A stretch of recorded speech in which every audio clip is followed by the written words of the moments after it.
Agradeço a presença de todos, aqueles que não vieram ainda no nosso instituto, estão vendo algumas. Esse nosso instituto tem 124 anos de existência, desde 1900. Esse prédio aqui é de 1950, foi pensado em 53, mas ele só foi concluído em 56, 57, graças ao governador Bento Munhoz da Rocha Neto. Então esse prédio aqui nós temos graças ao Bento Munhoz da Rocha Neto. Fez o prédio e fez 2 lojas embaixo que garantem o nosso sustento. Se não fossem as 2 lojas pagar aluguel, a gente não teria condições de manter essa estrutura que estamos aqui. Recebemos hoje o professor Flávio Bortolozzi, uma grande honra para o nosso instituto, e eu vou pedir para que o Manuel faça a apresentação do nosso palestrante. Agradeço então, novamente a presença do Flávio, dos seus amigos aqui, e vamos dar início ao nosso... Boa tarde a todos. Inicialmente, peço que desliguem os seus celulares, ou pelo menos abaixem o vídeo. O currículo do Flávio Bortolozzi aqui é imenso. Eu vou fazer apenas um breve apanhado, Flávio, perdoe se esqueci de alguma coisa, sobre o seu currículo. O Flávio Bortolozzi é matemático, engenheiro, doutor pela Universidade de Compiègne na área de inteligência artificial e visão computacional. Consultor da CNPq da CAPES. Foi pró-reitor da PUC Paraná, da Unicesumar e diretor-geral da UPEC. Desenvolveu por mais de 20 anos projetos de pesquisa e participou de programas de titulação a nível de mestrado e doutorado com a Universidade de Tecnologia de Compiègne, França, e com a Escola de Tecnologia de Quebec, na Universidade de Quebec, no Canadá. Além de diversos projetos de pesquisa no Brasil, orientou mais de 100 teses de mestrado e doutorado. Publicou 127 artigos em periódicos internacionais e nacionais. 33 livros ou capítulos de livro. E não menos de 177 artigos em revistas nacionais e internacionais. Além de ser avaliador em diversas revistas científicas nacionais e internacionais. Com certeza, temos várias unidades de inteligência artificial no momento do Brasil. Eu vou passar a palavra para o professor Flávio aqui, e é uma grande honra ter ele hoje aqui hoje.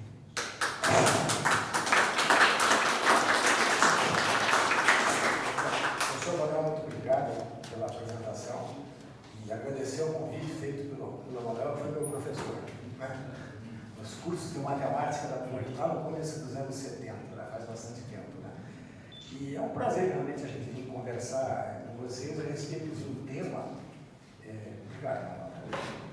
a respeito de um tema que agora está na moda, inteligência artificial, é um tema que ele aparece hoje em qualquer mídia que a gente começa a prestar atenção um pouquinho, esse tema aparece, mas ele é um tema relativamente novo. Eu preparei, na realidade, aqui alguns slides, tem 200, mas eu vou pegar alguns, quem sabe, mais para conversar do que ficar olhando slides. A inteligência artificial, por coincidência, tem idade do prédio aqui, é bastante nova, né? Se a gente olhar a evolução das tecnologias de uma forma geral, se levou muito tempo, né? Por exemplo, né? Na área da leitura, na área das indústrias, indústria 1, 2, 3, 4.0, né? E a inteligência artificial em si, eu até preparei uma parte inicial, que a gente está dentro do Instituto de História, para a gente entender um pouquinho da história da IA. Depois a gente vai para tentar entender o que significa inteligência artificial. Então, nos anos 40, já no final da guerra, algumas pessoas já começaram a tentar fazer uma modelagem do cérebro humano. Tentar gerar um modelo matemático para o cérebro humano.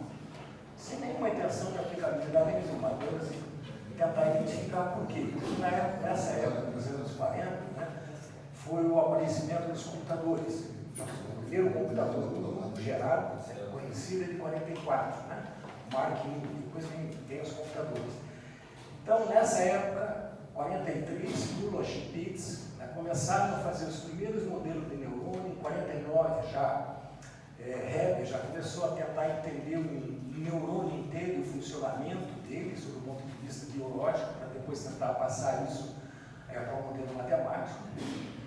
E em 1950, quando os primeiros computadores começaram a surgir no mundo, para valer, o Turing propõe um teste. Né? Ele já tinha ideia do que era um computador e eles começaram a tentar fazer uma correlação de inteligência humana e inteligência de máquina. Como é que eu posso dizer que uma máquina é inteligente ou não é inteligente? Então, aparece um primeiro teste lá em que o Turing colocava mais ou menos, né, como uma das premissas, se uma máquina pudesse enganar um juiz humano numa conversa, né, simulando respostas humanas de maneira convincente, então a gente poderia considerar ela inteligente. Então, veja, isso tem 74 anos. Se começou a pensar em inteligência de máquina. Mas, na realidade, o termo inteligência artificial, né, essas duas palavrinhas, elas foram cunhadas em 56. Por isso que eu brinquei, na época em que o prédio foi construído. Então, na realidade, foi um grupo de professores liderado pelo McCarthy, né, foi esse grupo que fez a primeira reunião para se discutir como é que eu posso mensurar a inteligência de uma máquina. E aí eles cunharam o termo inteligência artificial. Ele começa a aparecer lá nessa época. Né? Veja, em 65, a gente tem o primeiro chatbot. Né? Chat vem uma abreviatura de conversa, né? Bot de robô. Então, um robô de conversa. Em 65 já existe o primeiro chatbot que ele foi desenvolvido, na realidade, para a conversa de um terapeuta com um paciente. 65 a gente só tinha computadores de grande porte no mundo. Quem acessava eram grandes corporações, era alguma coisa inacessível a praticamente quase todo mundo. Mas lá já se falava em tentar fazer a conversa com a máquina. Você conversar com o computador. E aí isso foi, na realidade, assim, um primeiro passo assim, para que a área de computação, que também a área de ciência de computação, né, a área de computação começasse a estudar, de uma forma mais ou menos direta, né, a relação homem-computador. Passa um pouco, por favor. A relação homem-computador. Então, esse foi o primeiro passo. Né? Já nos anos 80, começa a aparecer uma nova frente de estudos que evolui dos primeiros passos dos neurônios isolados e praticamente o passo inicial dessa nova geração começa com o professor Hopfield. Né? Ele começa a desenhar a estrutura, na realidade, de uma rede neural, um conjunto de neurônios onde eu tenho uma entrada de informação, um processamento da informação e uma resposta. Então, o primeiro conceito de redes neurais artificiais, veja, 81 tem 40 anos, 42, 43 anos. Só que nessa época ainda, o grande problema que trava a inteligência artificial é que para você tentar imitar o cérebro humano, você precisa de ter máquinas com uma capacidade muito grande de processar informações. Nosso cérebro processa informações de uma maneira fabulosa. E a gente estava querendo imitar uma máquina para processar uma partezinha do cérebro lá. Então você não tinha computadores, na realidade, para tentar desenvolver aplicações, porque a máquina não respondia. Ou você fazia uma pergunta e levava 2 dias para ter a resposta. Então não tinha como você viabilizar isso. Mas nessa mesma época, né, dos anos 80, a informática já estava chegando em casa. A gente já estava começando a trazer os microcomputadores para casa. E principalmente começa a acelerar o desenvolvimento da microeletrônica. Né? E aí você começa a ter toda a área de tecnologias realmente velozes a partir dos anos 80.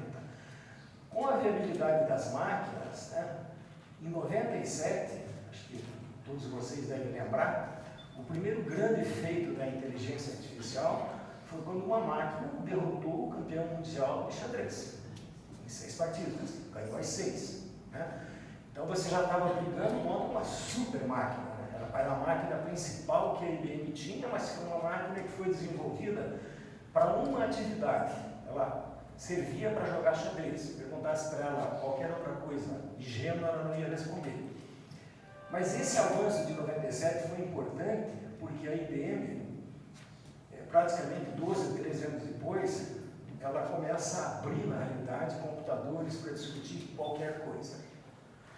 E aí começa um salto muito grande, porque já em 2010, 2011, a gente já tem realmente computadores muito possantes no mundo. Além de que, na primeira década desse milênio, 2000 a 2010, houve uma evolução muito grande da área de informática, tirando o computador, na realidade, de você ter a dependência do computador num local e você começar a carregar o computador no bolso. Aparece ali por 2006, 2007, os smartphones. Uma capacidade, você tem hoje smartphone com capacidade maior que muitos computadores de hoje mesmo, né? Nem vou falar os da época. Então, em paralelo, eles desenvolveram uma máquina que foi participar de alguns concursos de pergunta e resposta. Ninguém derrubou a máquina.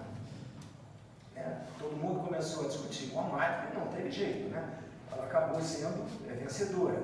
Mas ainda equipamentos caríssimos, né? E aí, em 2012, a Google começa a investir pesadamente no que a gente chama de redes neurais profundas, né? Deep Learning, né? Que é uma parte do aprendizado de máquina, eu vou conversar depois um pouquinho, onde você pega uma rede, chamando uma rede, mais ou menos como o nosso cérebro desencadeia as coisas. Você abre uma parte do cérebro, que pega outra, e vai desencadeando até chegar numa solução. Aí começa um grande salto, na realidade, da inteligência artificial. Não sei se vocês viram lá, o título é generativa, né? Porque lá, inteligência artificial generativa. Até então, toda a inteligência artificial que a gente gerava era para fazer tarefas específicas.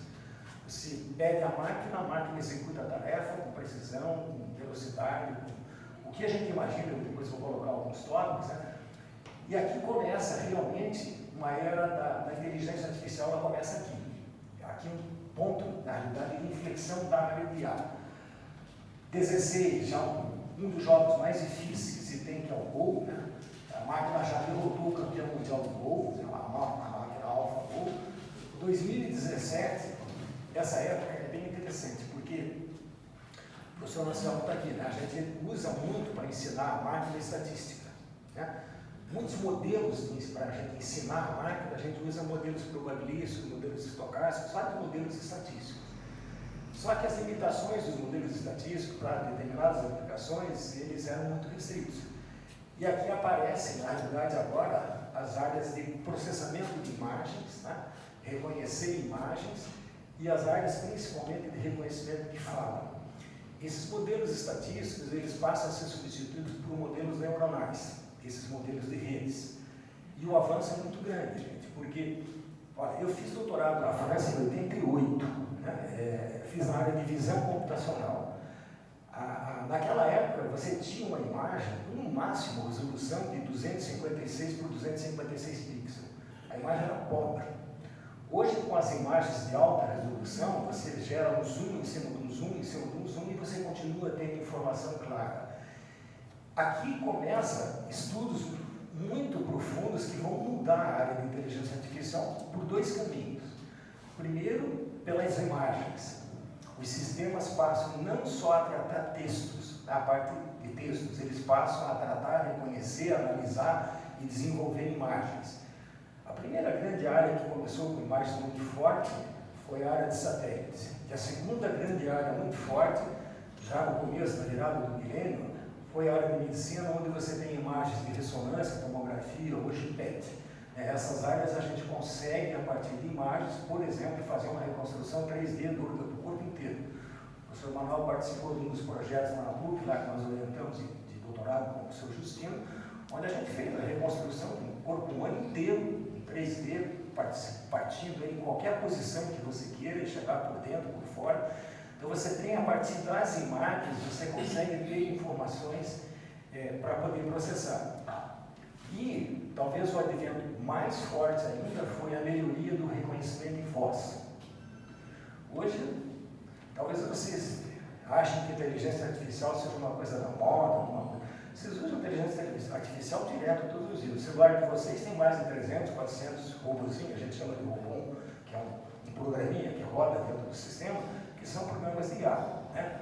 Um bem conhecido são esses de reconhecimento de voz. Você clica lá, fala com o Google, com quem você quer, e o reconhecimento de voz hoje é quase que perfeito. Né? Mesmo que você fale um pouco errado, ele faz uma estruturação, arruma, reconhece, e a gente consegue entender. Então, isso, na realidade, gera um avanço muito grande, na realidade, para as IAs. Tá? Eu vou pular vários deles, tá? Até normalmente, quando eu faço a palestra, quando eu converso, eu falo só nesse quadro. Mas hoje eu tentei ir um por um para a gente tentar entender um pouquinho a evolução. Tá? É um resumo do quadro evolutivo da IA nesses praticamente 70, 80 anos. Né? Então, não existe uma definição para a inteligência artificial. Tem uma definição, né, acadêmica para a IA. IA tem vários conceitos. Eu até gosto de utilizar aquele termo lá. Eu juntei, na verdade, de algumas definições. A IA é um estudo de como um conjunto de tecnologias computacionais realizam tarefas para as quais, até o momento, as pessoas fazem melhor. O que eu vou dizer isso? Tudo aquilo que eu conheço exatamente a sequência para executar uma tarefa, passo a passo, as máquinas estão fazendo e substituindo os homens. Tudo. Em todas as áreas. Então, tudo aquilo que é bem definido, que tem início, meio e fim, eu consigo passar para a máquina para fazer. Então, isso está levando, na realidade, a uma reflexão importante, porque a partir do momento que eu tenho uma ferramenta que executa uma tarefa, que às vezes, por exemplo, na área industrial, né, que exige esforço físico, ou mesmo intelectual, que eu possa retirar essa carga repetitiva do ser humano e passar para a máquina com um resultado melhor, com mais eficiência, com mais eficácia, eu substituo, que é o que está acontecendo. A área jurídica no Brasil, até faço algumas palestras específicas para a área jurídica no Brasil, né, para a área judiciária. O judiciário brasileiro é um dos setores do mundo que mais tem robôs hoje rodando em cima dos 200 e não sei quantos tribunais que tem lá hoje colocado. Existe no STJ a Secretaria de Inteligência Artificial, onde lá dentro você tem, na realidade, todas as bases de testes de sistemas de IA são testados lá dentro. Então você já tem tarefas e tarefas hoje que o homem não faz mais, a máquina faz e faz com uma série de vantagens. Então, esse tipo de tarefa é muito claro. Isso vamos dizer assim, é o propósito da IA, substituir coisas repetitivas. Ou ainda, a gente poderia dizer que o termo IA pode representar uma inteligência que pode ser considerada a capacidade de atingir algum objetivo complexo, mas de forma não biológica, máquina. Né? Então, é uma forma de você conceituar a inteligência artificial. Eu gosto muito de usar esse slide, porque a inteligência artificial ela foi criada com um propósito: tentar imitar o cérebro humano, ou o ser humano, em toda a sua conjuntura. Então, ela foi criada para isso. Então, por exemplo, né, para atividades físicas, a gente tem a área de robótica, por exemplo, e a área de visão computacional. A indústria 4.0 hoje, você praticamente fabrica produtos quase que 100% passando por máquinas, sem intervenção do homem. A Toyota tem linha de montagem com 98% de automação. Então, você tem inteligência artificial desde o início da compra do produto até você liberar hoje, trabalhando em cima disso. Então, ler, escrever e interpretar, a gente tem uma área, que é essa que eu falei agora há pouco, que é o processamento de linguagem natural, que as máquinas hoje conseguem entender. Quem brinca aí hoje com esses assistentes, o chatbot, o ChatGPT, tem várias hoje ferramentas, que depois eu até vou abordar, a gente já interage com voz. Você recebe, você pode fazer interação com a máquina por voz. E o reconhecimento é mais do que para muitas pessoas que não conseguem entender a língua. Ela procura fazer planejamento, ela procura otimizar, ela procura gerar competências e habilidades, né? Ela procura armazenar conhecimento como a gente. Nós armazenamos conhecimento ao longo da vida e vamos usando esse conhecimento para aplicações de tarefa. Mas a parte mais importante da IA, como a parte mais importante nossa, é como nós aprendemos. Porque quando a gente nasce vazio. E aí a gente vai aprendendo ao longo do tempo, vai construindo conhecimentos, vai numa primeira fase adquirindo conhecimento, né, supervisionado. No começo não, porque em casa os pais supervisionam, a criança aprende mais com figuras, gestos, por aí. Mas na parte mais formal, a partir do momento que ele entra na escola, você vai com uma aprendizagem supervisionada. Né? Então aqui também a gente também procura imitar. E aqui é a parte mais complexa. Como é a parte mais complexa do ser humano? Nossa cabeça, nosso cérebro. E aqui reside uma área da IA que a gente chama aprendizagem de máquina, machine learning, né? Que é uma área bastante conhecida hoje para quem vira e mexe, entra em IA, vê lá aprendizagem de máquina. O que é a aprendizagem de máquina na realidade, né? É tentar fazer com que as técnicas que o homem desenvolve, a gente também desenvolva elas na máquina. A gente traça um paralelo. Né? O que o ser humano faz e o que a máquina pode fazer. Só que a gente vai ver que a máquina tem muitas vantagens para diversas tarefas.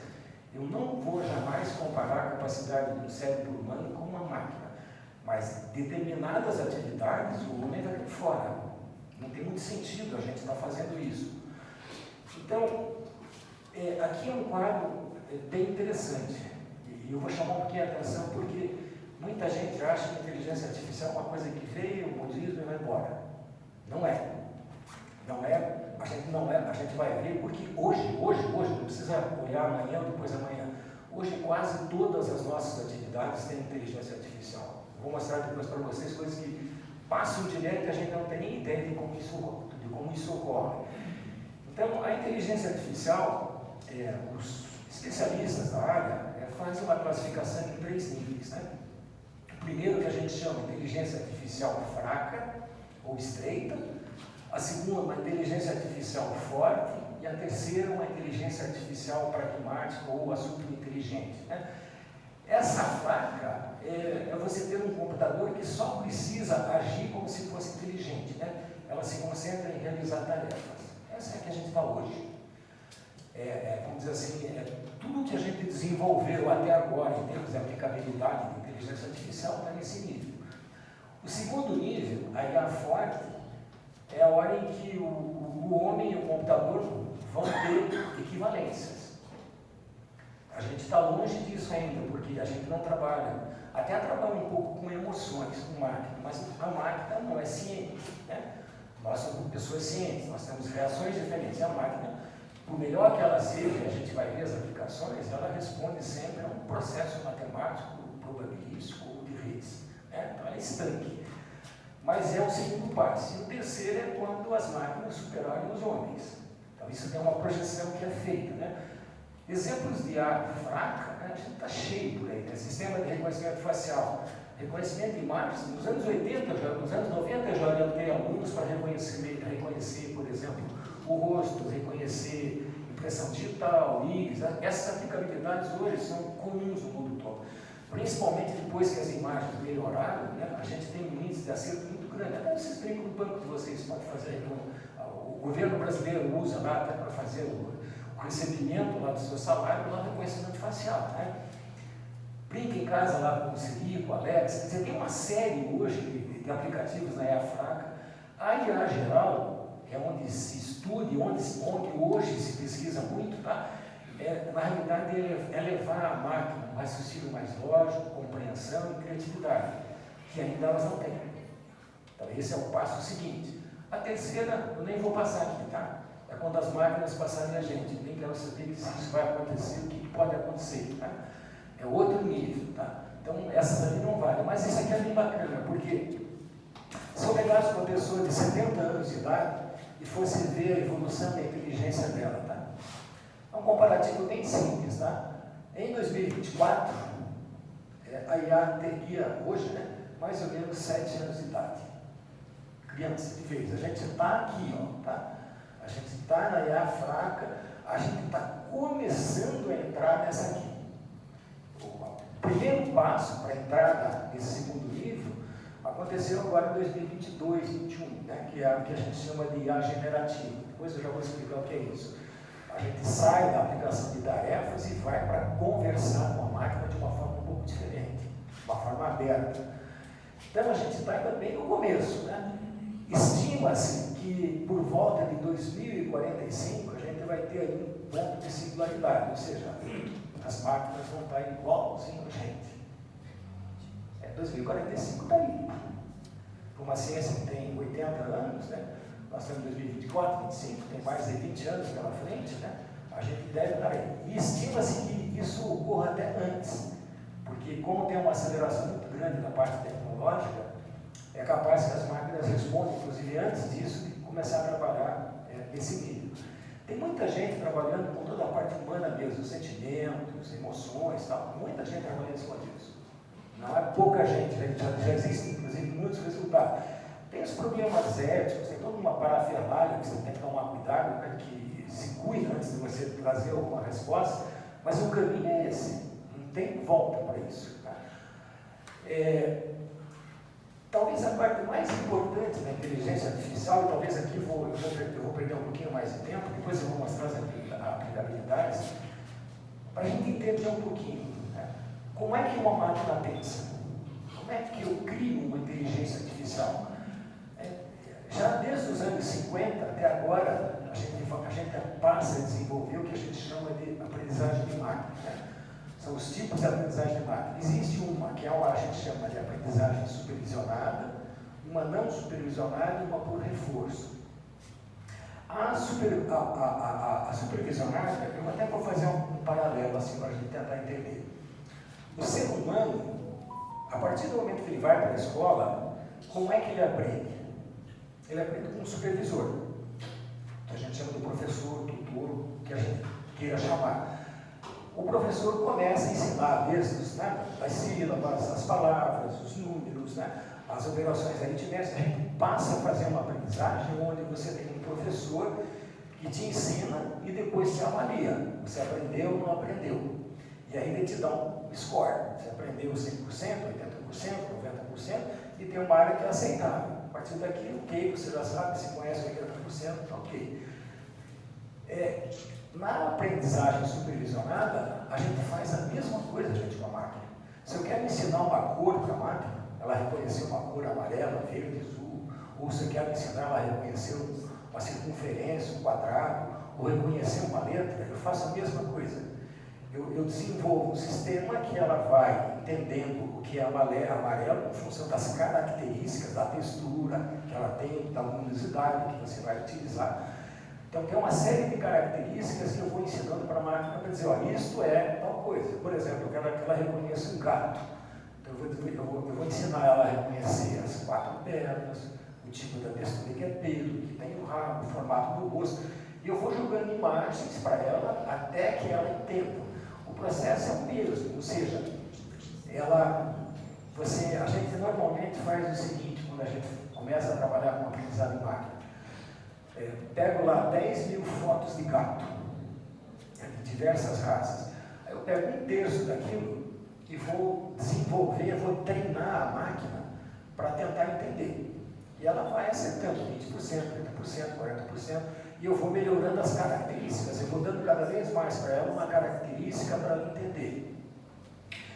Aí depois que ela entendeu direitinho, cheguei lá a 80%, 90%, eu percebi que dá para mudar um monte de coisa no algoritmo e não mais nas informações, eu ajusto o meu algoritmo, procuro ajustar ele com mais informações, pego uma segunda base, que a gente chama uma base de teste, e eu vou verificar se ela realmente aprendeu mais. Aí, quando ela atinge um determinado nível que é satisfatório, por exemplo, 90%, e tem tudo a aplicação. Vou dar alguns exemplos, eu não sei quem é da área médica aqui, né? Se você hoje vai fazer exame de sangue, né? Eu orientei alguns trabalhos lá nos anos 90, onde a gente pegava um vidrinho lá, passava a imagem, aumentava, ia contar lá nas células, você fazia a contagem quase que manual desses processos. Já de muito tempo para cá, hoje, quase todos esses exames são feitos por IA. Então você passa a informação que você tem a partir da imagem, e a partir daquela imagem, todo o sistema de IA vai identificar, classificar e vai, na realidade, dar um prognóstico do que pode ser aquele conteúdo. Isso dá um resultado. O que acontece? Na prática, hoje, os resultados de exames de sangue que você faz, o erro que a IA que ela comete é muito menor do que o erro que o homem faz. Só que com uma diferença, enquanto o homem faz um exame, ela faz milhares. A velocidade é alguma coisa extraordinária. Então você treina a máquina até que você atinja um determinado valor de dizer legal, até que ela está acertando, então vale a pena, mesmo que tenha uma margem de erro. Nada nesse mundo é 100% a não ser a morte. O resto é tudo probabilístico. Tudo. Né? A gente vai sempre arriscando, sempre tendo uma certa probabilidade daquilo que dá certo ou não dá certo. A própria escola, o professor te diz, se você atingir a partir de 80% está aprovado, menos que seja 20%. Então, nessa fase de aprendizagem supervisionada, a gente faz a mesma coisa com a máquina. Aqui tem um exemplo bem simples. Vocês recebem spam no telefone, recebe? Como é que a máquina sabe que é um spam? Porque ela é treinada. Você tem algoritmos que estão no teu aparelho, lá cada vez que vê o spam, você manda dizer, olha, isso aqui é um spam, ela vai dando características, vai armazenando, vai aprendendo, vai aprendendo. A taxa de acerto dela, como é uma aprendizagem contínua, vai aumentando. Cada vez ela aprende mais. Então você tem um aprendizado dizendo o que é certo e o que é errado, você tem um supervisor para isso. Isso tem milhares de aplicações que a gente faz no nosso dia a dia, né? De aplicações desse tipo. O ser humano é igual, né? A gente vai até terminar a faculdade, a gente vai com alguém lá ensinando a gente e dizendo lá, o aluno está terminando lá o curso de Direito, legal, ele deu uma prova, ele deu um trabalho, ele vai defender, ainda vai ter alguém supervisionando para ele dizer, agora você está apto. A partir do momento que você está apto, você vai para o mercado de trabalho. E aí você não tem mais o supervisor. Aí você vai receber um trabalho para fazer, você tem toda uma estrutura de conhecimento já constituída, e a partir dali você vai tentar resolver um problema. É a mesma coisa que a gente faz quando a gente diz o aprendizado não supervisionado. Ele não tem mais um rótulo de, quando eu estou no aprendizado, eu digo isso e eu digo a resposta. Eu digo, isto, a razão é essa, eu dou uma resposta.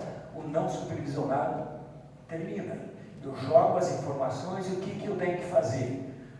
Eu, como profissional, eu tenho que pegar todas as informações que eu tenho, olhar alguns parâmetros, alguns padrões, ver o que foi resolvido, o que não foi resolvido, fazer analogia, aplicar conceitos para dar uma solução. A gente faz a mesma coisa aqui. Você pega uma massa de dados gigante e a partir dessa massa de dados você vai fazer cluster, vai aglomerar, vai tentar identificar o que são esses padrões. Esses padrões normalmente se referem a alguma ação. E aqui a gente tem muita descoberta de conhecimento. Aqui a informação já não é mais rotulada, eu não sei mais a informação que é. Imagina hoje essas máquinas como o chat. Quem de vocês já brincou com o chat GPT aí? 2, 3, olha, eu sugiro que todo mundo brinque.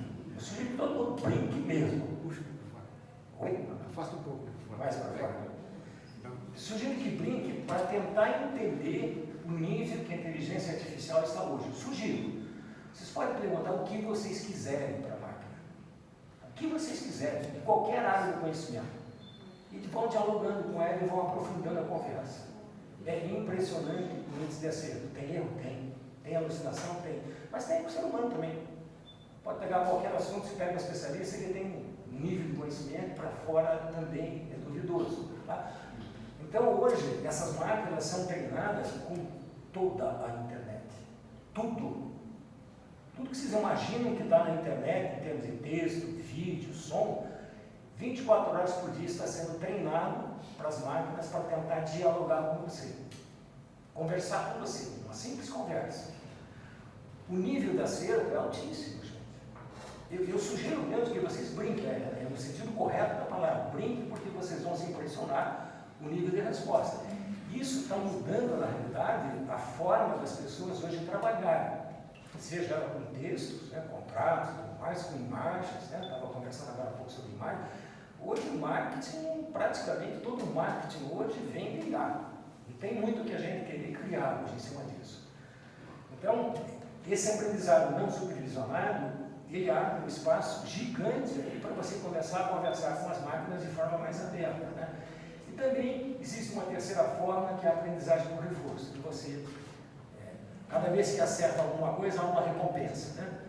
O GPT funciona assim, por acerto. Cada vez que acerta, você diz para ele, legal, é isso mesmo, é um reforço, ele vai armazenar aquela informação e vai reforçar aquela aprendizagem. Tá? Então, a história toda começa, na realidade, lá em 65, com essa brincadeirinha. Em 2007, 2008, veio para o celular. Né? Vocês estão cansados de receber telefonema, um chatbot, por voz, às vezes, diz que um, diz que dois. A gente tem, na realidade, essa tecnologia de chatbots, que são algoritmos tentando imitar uma conversa humana, de uma forma bem simples. O chatbot tenta fazer a conversa entre uma máquina e um homem, né? E os chatbots, na realidade, eles têm assim, duas formas. O mais usado deles são os fechados, esse que todas as empresas usam, por exemplo, para front-end, para fazer vendas, cobrança, serviços e tal. Fechado por quê? Porque ele é limitado no que ele vai te responder. Ele é programado para te dar algumas respostas. E muitas vezes ficam bravos porque a informação que você quer não está lá. Tá? Por quê? Porque ele foi feito para resolver aquele problema. Ele não é aberto para qualquer pergunta. Então, esse tipo de chatbot, né, tem um espaço amostral bem restrito. Os abertos aqui que começam, na realidade, aqui, ó, a aparecer os generativos. Quando eu digo aberto, eu quero uma resposta dele, de qualquer assunto. Eu vou deixar isso aberto. Aqui começa a mudar um pouco a área de IA, porque aqui começa a entrar com 2017, 18, 19, com o aprofundamento do conhecimento da linguagem natural, da máquina ter capacidade de interpretar uma frase, de dar uma resposta, de entender a frase, e com o reconhecimento de imagens, de você poder interpretar uma imagem, construir ou reconstruir, ou né, entender o que tem dentro de uma imagem, a gente começa a abrir esses chatbots aí. Né? Tanto é que o primeiro chatbot que todo mundo conhece é o ChatGPT, é o primeiro generativo mesmo, que foi lançado em 2021. Só que vocês têm chatbots aí no WhatsApp, no Facebook, no Telegram, em lojas virtuais, vocês têm chatbots aí aos montes no telefone de vocês. É uma inteligência artificial que está ali ajudando você a fazer trocentas coisas. Né? Basicamente, elas caminham em três direções. Elas tentam entender a informação escrita, quando você digita, entender a informação quando você fala, o reconhecimento de voz, e a visual. Você pode dar informação por gráficos, por fotografias, por vídeos. Tá? Então, essas três formas de interpretar, elas realmente interagem e elas têm uma vantagem. Né? Como são inteligências que são cumulativas, quanto mais você abre o diálogo, mais ela vai aprendendo. Ela vai armazenando mais conhecimento.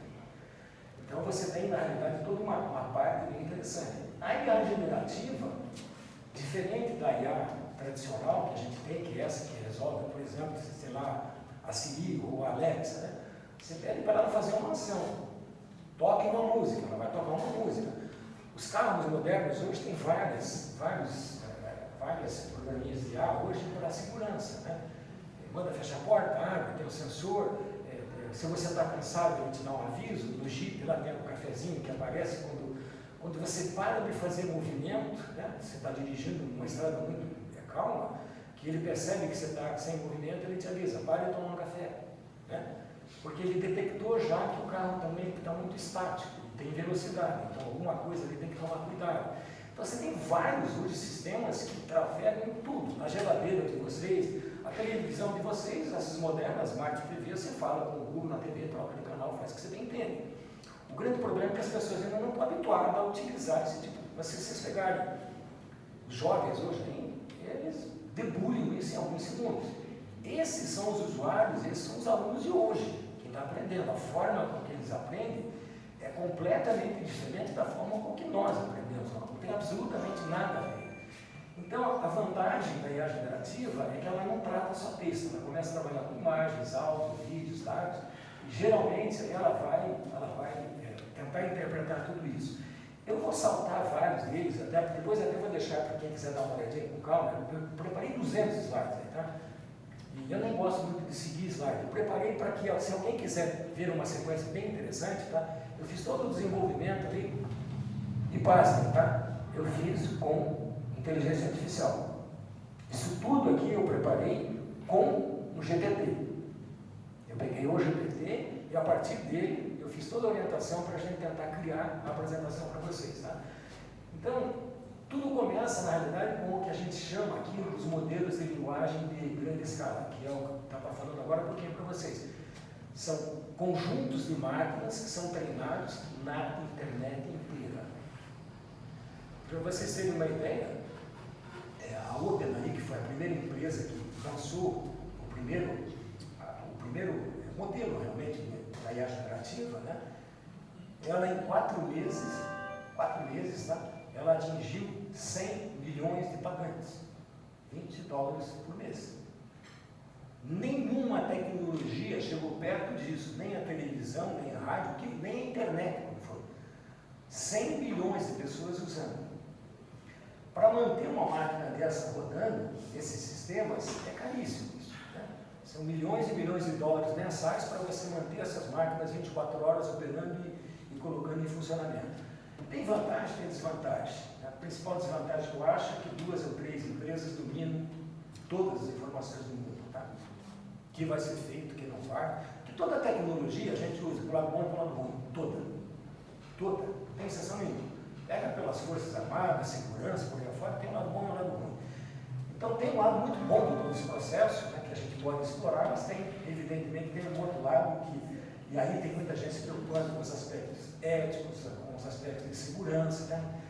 Por exemplo, nesses modelos que vocês têm acesso, é proibido, a máquina não permite discutir política, não permite discutir sexo, não permite discutir nada pessoal de ninguém.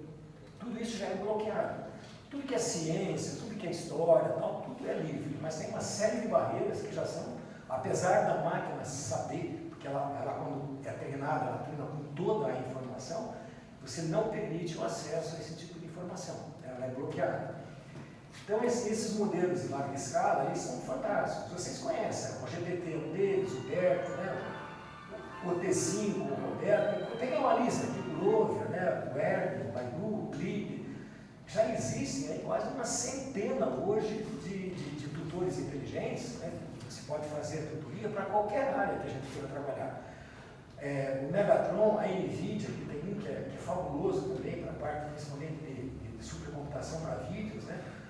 O Gemini é um que é grátis, você tem uma versão grátis. O Gemini é da Google, a Google pegou o Barney, era a primeira máquina e vocês podem baixar o Gemini no celular de vocês, faz o download dele e aí tem abaixo um microfonezinho e você aperta e lá, olá Gemini, tudo bem? Como é que você está? Vamos conversar sobre tal assunto? Você pode me orientar para A, B, C ou D? Faço isso. Eu não vou nem explicar, faço isso. Vocês vão ver a capacidade de resposta, tá? Alguém que é da área jurídica, né, pede para fazer uma petição, para se ordenar, monta uma petição com isso. Sai na hora, gente, é online. Sai na hora. E não é só isso, você tem praticamente aplicações em quase todas as áreas hoje em dia. Então tem aqui uma lista que é interminável hoje dessas inteligências, né? E as aplicações dos benefícios são muitos. Eu vou até saltar um pouquinho aqui o GPT, que é algo que todo mundo está trabalhando hoje, né? As capacidades, tal, vou deixar aí, mas uma primeira aplicação dessa inteligência generativa do GPT foi testada. Pegaram no Enem de 2022, a primeira versão do GPT 3,5 e do 4, que é a versão paga, né? A 3,5 ela foi treinada até 2020, 2021, 2022 lá. A 4 é treinada online, você paga lá $20 por mês, tem acesso. Então, os seres humanos, ou seja, os alunos que fizeram a prova, 50% acertaram 34% das questões. Tá?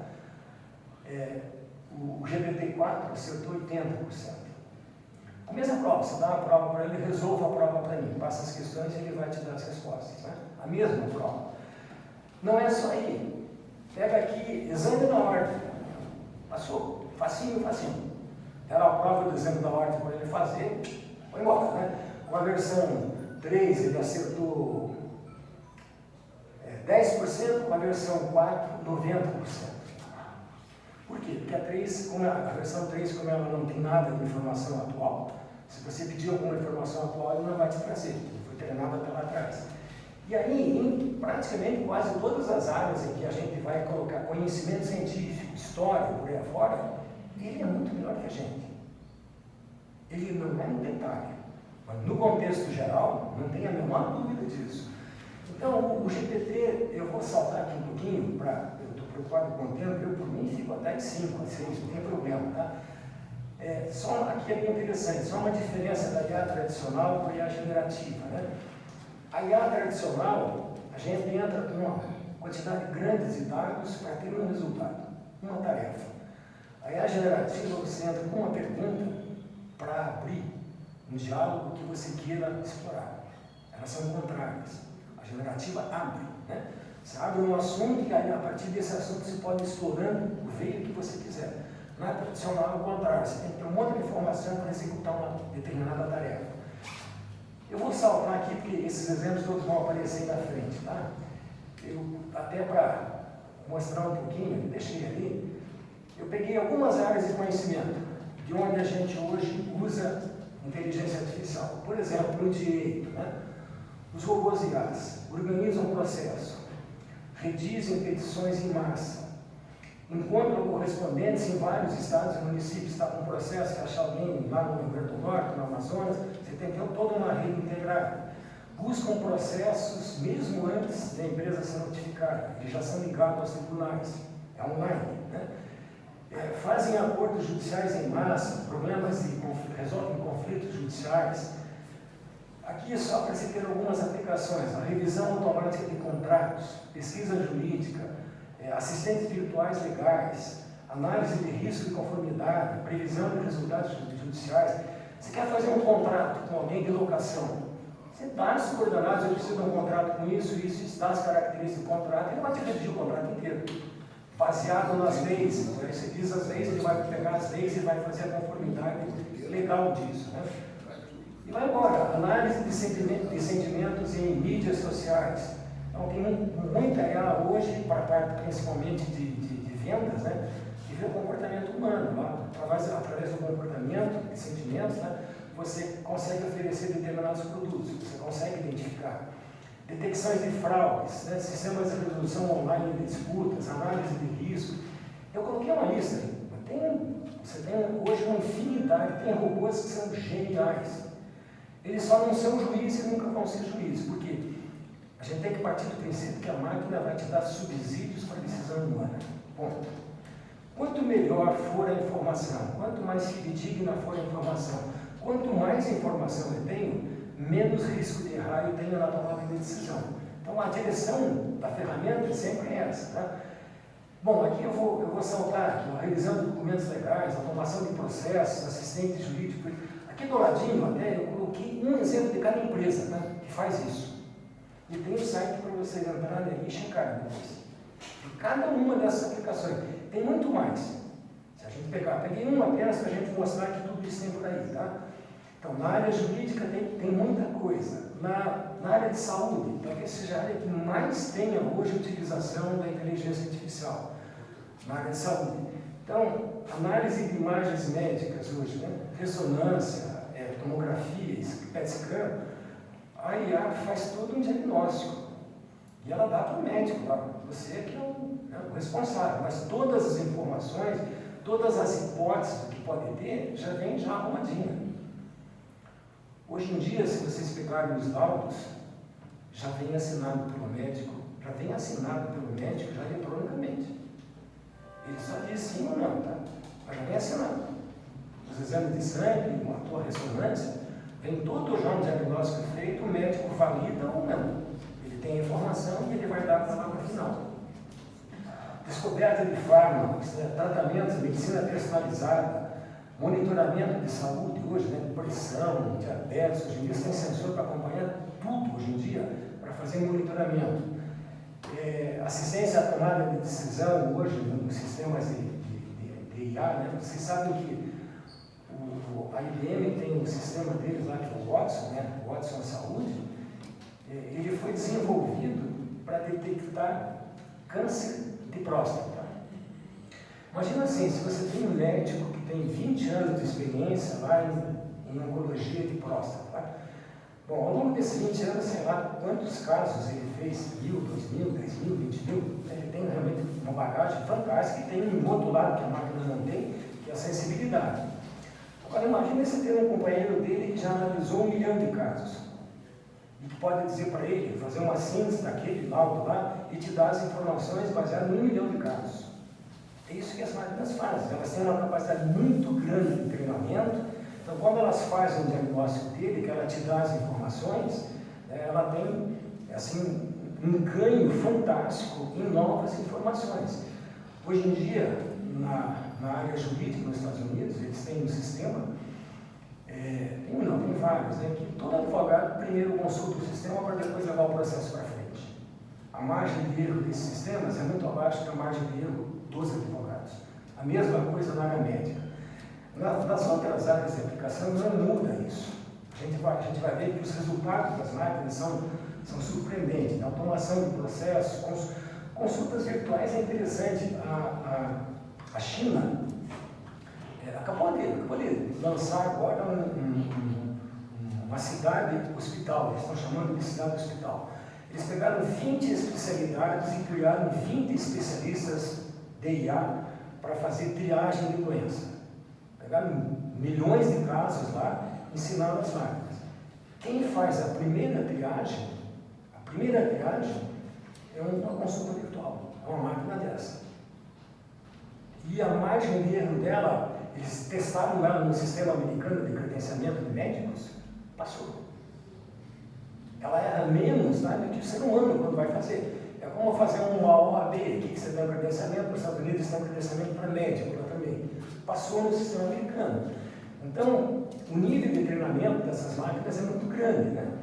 Na parte de robótica de pacientes, hoje em dia, né, a gente vê próteses e hoje em dia vários né, tipos hoje de tem próteses e outra, como é que é o nome da externa? Né? Exoesqueleto? Hã? Exoesqueleto? Não, é outro nome. Órteses. Que são inteligentes, que você pode trabalhar com elas e monitorar informações por aí afora, né? Bom, pesquisa de dados, imagens médicas, diagnóstico, isso aqui hoje tudo é feito praticamente com IA. Grandes redes hoje incorporam os laboratórios, você tem postos de coleta só e acabou. É coleta de informação e o resto é tudo diagnosticado via esses equipamentos, tá? Exames laboratoriais, triagens e tal. Para a área de educação, talvez a área de educação seja a educação e o direito, eu até entendo porque são áreas mais resistentes à mudança tecnológica, por várias razões. Né? A educação você vai formar alguém, então tem que ter cuidado, assim como na medicina, você está tratando de vida, né? Assim como na área do direito, você tem que tomar cuidado para colocar alguma coisa que bota em risco, por exemplo, uma decisão importante. Mas essas ferramentas, em termos de ajudar, não tem dúvida, né? Mas a educação, a USP, já desde o ano passado, já começou a trabalhar em cima disso. Eu peguei algumas universidades para saber que não é pequenininha que está brincando, tá? A Unicamp, a USP, a PUC-Rio, a FGD, todas elas já estão trabalhando em cima dessas inteligências para quê? Para auxiliar a aprendizagem do aluno. Por quê? A gente tem que colocar na cabeça que a área de educação, eu sou da área de educação, o nosso foco é fazer com que o aluno aprenda. Não importa as estratégias de ensino que você tem, o que importa são as estratégias que o aluno vai aprender. Só que o aluno já está aprendendo nessa vibe, nessa onda. A forma deles resolverem problemas hoje é pegar o celular e ir para o Google, que é uma ferramenta mais arcaica. A nova versão do Google, que deve sair agora no final do ano, vai acabar essa, a gente colocar a palavra vir lá os sites para a gente acessar, tá? Vai vir já generativo, já separado, arrumado e ordenado, já, a nova versão. Então você já tem a informação estruturada. Eu sempre brinco, né? Eu coordenei um mestrado lá em Maringá, lá de gestão do conhecimento. Então a gente sabe que no ser humano a gente tem uma pirâmide de conhecimento, né? Você tem dados, você tem informação, você tem conhecimento e você tem sabedoria lá no topo da pirâmide. Dados é um banco de dados que a gente tem, computadores, lá que vocês têm dados. O que é dado? Um caractere, a letra A, o organismo não é dado. Dado não significa nada. Né? E informação já é uma combinação de dados com algum sentido. Né? Eu pego lá a letra C, a letra A, a letra S, a letra A, casa. Essa informação, além de ser uma combinação de dados, ela tem uma significância, ela tem uma representatividade. E essa representatividade eu posso transformar isso em conhecimento para a pessoa.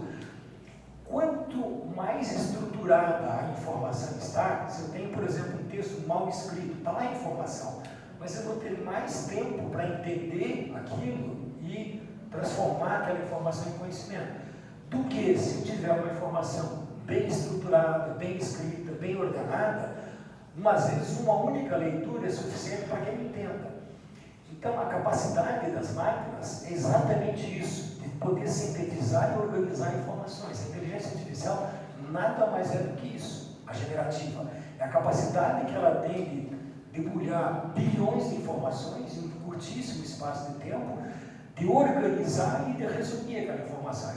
Eu provoquei vocês para aplicarem uma dessas ferramentas, com isso mesmo. Dá um artigo para ele lá, joga um artigo lá de 10 páginas, lá, e manda ele fazer um resumo. Uma página é online, é na hora. Muda o artigo para tal, dessa versão não sei o que vocês bem entenderem, vocês conseguem customizar hoje na resposta. Então, a capacidade de trabalhar com essas informações são muito grandes. Então, na área de educação, até vou saltar um pouquinho aqui, tem bilhões de coisas. Cada área dessa a gente poderia passar aqui uma tarde conversando, entrando a fundo, explicando, tá? Mas, na área de negócios, tá? Previsão de demanda, a parte de automação de RPA, atendimento a clientes com chatbots, isso aí já é bastante antigo já, marketing personalizado, análise de comportamento de cliente. Vocês têm hoje tudo isso, você já tem todos eles rodando em cima do sistema BI. São sistemas que já fazem apoio a negócio. Então tem várias aplicações que a gente pega na otimização de logística, cadeias de suprimentos, detecções de fraudes. Hoje em dia, a principal ferramenta de detecção de fraudes são ferramentas de IA mesmo, de compliance, que a gente tem.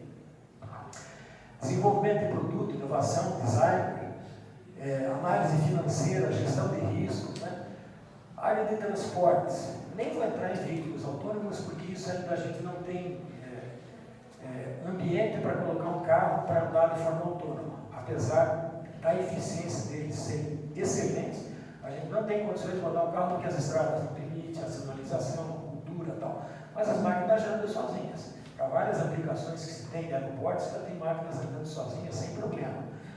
Utilização de rotas hoje, eu estava brincando, no passado eu fui para a Itália e eu peguei o GPT e programei 45 dias que eu fiquei lá. Dia por dia, local por local, o que visitar, qual restaurante, tipo de comida, preço, um por um. Erro, zero. Todas as informações que eu peguei estavam lá e estavam colocadas lá dentro. Então, hoje em dia, se quer programar uma viagem, pega e brinca com ele. Eu quero ir para o Nordeste, ficar uma semana em tal e tal cidade. O que você sugere que eu faça? Ele vai te dar todas as sugestões possíveis. O que você quer ver lá? Você quer na praia? Quer comer? Você vai conversar. E ele vai te dar respostas em tempo real de tudo isso. Então, esses planejamentos hoje, previsões de falha, gestões de frota, segurança. A segurança de trânsito é uma das que mais está avançando hoje em dia. Quase tudo hoje são sistemas inteligentes que gerenciam hoje a área de tráfego. Você tem as fábricas de multa, que é uma coisa, mas você tem todo o controle, que é outra coisa, que é fantástico isso, que funciona. Transporte público inteligente, a cadeia de logística. Então, a área de transportes, toda ela tem área de segurança. Identificação e verificação de identidade, toda a área forense, inclusive, de identificação do íris, impressão digital, do rosto mesmo, essas áreas todas são utilizadas aí com a parte de IA. Mesmo em vídeos, hoje você consegue, num vídeo rodando em tempo real, você consegue detectar, por exemplo, pessoas ou fraudes que estão acontecendo. Tem 24 horas no vídeo rodando e um sistema monitorando lá para ver se acontece alguma coisa anormal e ele já vai te dar um aviso, tá? A parte de segurança hoje em dia, porque tudo está indo para o meio digital, até o nosso dinheiro. Hoje, raramente a gente usa dinheiro, tudo é moeda digital. Como é que faz segurança de tudo isso? E já tem alguns países como a Suécia que a partir do ano que vem não tem mais dinheiro. É só digital, não tem mais. A boa moeda, crônia lá, a coroa deles não tem mais. Então, como é que faz segurança de tudo isso, Prevenção de fraude, segurança pessoal, segurança em transporte, análise forense, Então, tem uma parafernália de aplicação da segurança, meio ambiente. Não sei se alguém é do meio ambiente, hoje, monitoramento de qualidade do ar, as previsões de monitoramento climático, as modelagens climáticas, conservação de vida selvagem, gestão de recursos naturais, prevenção de desmatamento. No desmatamento, a gente tem satélites rodando em 24 horas e sistemas de ar analisando em 24 horas. A informação está lá, se você vai usar ou não, para que lado vai usar é outra coisa, mas a informação está lá, organizada, colocada à disponibilidade de quem precisa dela. Tá? Monitoramento dos oceanos, análise de dados ambientais, área de entretenimento, que gosta de brincar, hoje talvez a área que mais tem, né? Jogos inteligentes, é a área de entretenimento. Né? Mas não é só isso, hoje em dia quem gera música, gera vídeo, essas áreas de entretenimento, a IA faz tudo para você. Você brinca nisso, pede lá num desses tutores de IA generativo, desenhe um quadro de 6 garotos jogando futebol de várzea, num campo de várzea, com estilo de Van Gogh. Vai ser na hora 6 figuras, 6 quadros, na hora colocado. Mas pode mandar corrigir, não gostei, arruma isso, põe mais um jogador, tira mais um, bota o adversário ali. Você monta online isso. E em tempo real, você está vendo isso, né? Então, essas áreas de entretenimento, produções de efeitos visuais, é até perigoso, né? Essa semana eles estão discutindo lá que eles pegaram um módulo de IA lá nos Estados Unidos, pegaram o Trump e Cabalari. Como é que é o nome dela? Cabalari. Cabalari, errar o nome dela. E aí o que fizeram? Fizeram o casamento dos dois, tá rodando nos Estados Unidos inteiro, o filho foi gerado e tal. É uma brincadeira de IA, a gente monta na hora isso, dá pra você brincar na hora lá. Personalização de experiência, produção de mídia, marketing, promoção, interatividade aí, realidade virtual aumentada, tem hoje uma parafernália disso, tá? Eu nem vou entrar muito até porque eu queria conversar um pouco com vocês, porque isso aqui não é futuro, gente, tá? Isso é o que já está acontecendo, e a gente está por fora disso. O mundo já trabalha assim. Os nossos profissionais que estão saindo da universidade estão achando esse mundo aí. Não é aquele ainda que chega lá, o professor ficar mandando decorar as informações. A forma de aprender é outra. O mundo mudou. E muita gente ainda não percebeu isso. Né? E a gente queira ou não, isso não tem retorno. Não tem retorno isso. Porque quando a tecnologia vem para te ajudar, ela fica. Tá? Mesmo que ela tenha um lado ruim, a gente vai ter que tratar esse lado ruim, mas o lado bom a gente tem que aproveitar dela. E é isso que mais ou menos a gente tem hoje quando a gente fala em inteligência artificial. Eu peguei uma pontinha dela, tá? A gente poderia entrar em cada uma delas e ir um pouco mais a fundo para a gente ver a que nível chega isso, em cada área. Na área de medicina, aqui em Curitiba tem ali no Hospital Pilar, tem um sisteminha bem interessante de cirurgia comandada por IA, a professora Guiara, ela lá da PUC. Né? Eles têm um tomógrafo tempo real, ele é neurocirurgião, eu até fiz 2 cirurgias com ele, tive acidente. E o que ele faz? Ele passa primeiro na ressonância do tomógrafo lá, no que ele precisa, se é tomografia ou ressonância, e ele verifica todo o quadro e a partir daquele quadro ele faz um planejamento da cirurgia. Quando ele vai para o centro cirúrgico, ele tem em tempo real o tomógrafo ou a ressonância, e aí ele vai seguir o planejamento da cirurgia guiada por um sistema inteligente para ver aquilo que ele planejou naquele paciente. Então ele já sabe mais ou menos onde cortar, o que fazer, aonde chegar, ele já tem todo um auxílio da IA para fazer a cirurgia. Isso é realidade, não é uma coisa que vai acontecer, isso já tem funcionando aqui já há um ano, aqui no Pilar. Então, a gente tem, se a gente for entrar assim, tem hoje coisas que a gente não acredita, mas já estão funcionando. Todo mundo tem acesso? Não, é outro problema. Não vou entrar no lado social nem nada, mas a tecnologia está aí e ela está chegando. Né? Quem tem um plano de Unimed, coisa do tipo que muita gente já tem acesso a isso. Né? Vamos lá, eu falei bastante. O que vocês querem conversar?